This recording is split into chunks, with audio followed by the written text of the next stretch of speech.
name is Cydney, 22 years old, from Atlanta, Georgia, professional bodybuilder by trade, and that's my main thing right now. I went to Penn and for college, D1 track athlete, but now I'm just like coasting down and just do my bodybuilding thing and out here trying to win $1 million on Survivor. So I'm a professional bodybuilder, so that means I compete in competitions. It's all about having enough muscle. It's like a beauty pageant with muscles and a cute little shape. That's how I look at it.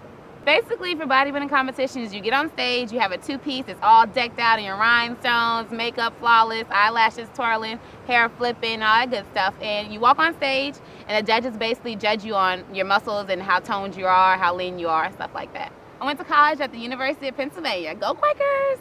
I did go to the Ivy League school. It was very much so a privilege. It took a lot to get there, especially like growing up in Atlanta public school system. It just wasn't necessarily the best education we could have, according to like, well, shoot, we're like ranked number 49 in the nation for education or something. Horrible. But at the same time, I knew that I could hang with the big dogs and learn more. But I also felt that I had to leave Georgia, because if you stay in Georgia, you're just going to be a small town girl from Georgia. Like, you're not going to know anything about real life. And I think going to Philly and going to Ivy League school, you're with literally the elite of the nation. So it's just a different experience. It brings you out of your box and makes you learn how actual business will work, because half these people are going to be the business owners who are running your life. So I ran track since I was in kindergarten, really, and then I started in middle school and then high school again, and then when I graduated, I decided I wanted to run for Penn. So I ran the 100 hurdles for Penn.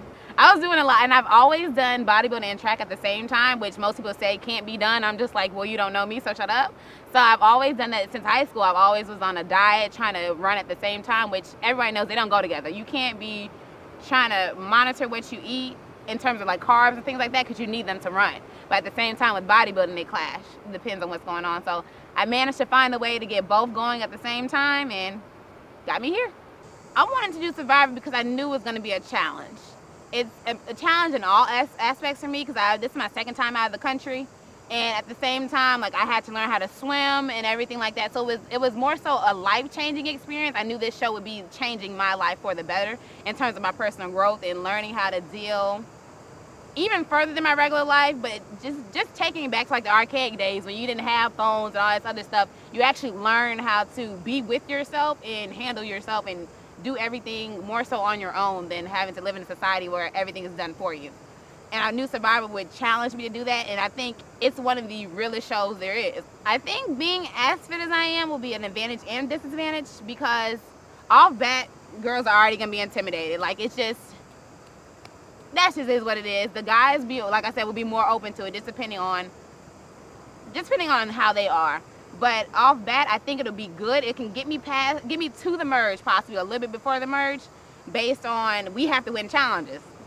If you look, clearly I'm going to help you win a challenge versus somebody else who's like smaller or weaker or something like that. But now after the merge, they might get a little iffy. But I'm playing the dumb jock role, so that I'm never going to mention I went to Penn. I'm never going to mention I ran D1 track. It's just going to be I ran track in high school. So at the same time, I'm trying to make myself less of a threat, so that I'm saying that, like, I'm not necessarily going to strategize because I'm not smart enough to. So I'm going to play up on that. I'm going to tell people I'm just a bodybuilder. Like, literally, that's it. So that'll play up on all stereotypes. I could be the dumbbell head or whatever, all that stuff, and just nothing but an athlete. That's it. I could have a few downfalls, I'd say. Most likely would be my mouth and my face. But as I've gotten older, I've definitely learned to tone down my mouth. But I still haven't learned to catch my facial expressions, because you say something stupid, like my face is gonna get real crazy, and then I can't hide it.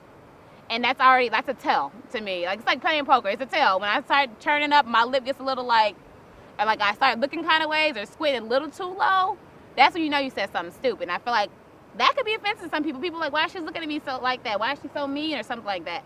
But at the same time, that's just what's gonna happen. But besides that, more so, yeah, just being so strong-willed, I'll have to learn to pick my battles. I definitely think the money will help me and my family in terms of, I wanted to get to a point where my mom doesn't have to worry about when the bills can be paid or whether car notes can be paid and things like that. I want it to be a point where she doesn't have to look at price tags. Like, I want it to be where she feels comfortable just living and actually going out, leaving the country for a change for the first time, and just living her life versus living for me and my sister, and just, I don't know, I just want her to have some freedom. I think the little extra money on her will give her a break in terms of paying mortgage and everything like that. So I think the journey, I started my pre-med journey last year, and I think it's gonna be a long journey. I just want to focus on, I want to do sports medicine when I graduate, so I'll do my pre-med stuff. I'm gonna get all my requirements done and then go to med school in probably about two more years, and then I'll be in med school for the rest of my life. But I mean, it'll be worth it. I'll be helping people, and the goal job is to work for the Falcons. If I can work for the Falcons as a sports medicine doctor, that'll just be, life will be made. I feel like people will be excited to see me play Survivor because it'll be a different game. I feel like it'll be more fun. Like, at the same time, everybody wants to be serious. I'm still gonna be cracking jokes. I'm not gonna be out here I can't be out here not laughing. Like, that's a recipe for a disaster. So I feel like they'll see more of a fun side watching Survivor with me. And then at the same time, I'll still be cutthroat at the same time. But it'll be fun cutthroatness, I think.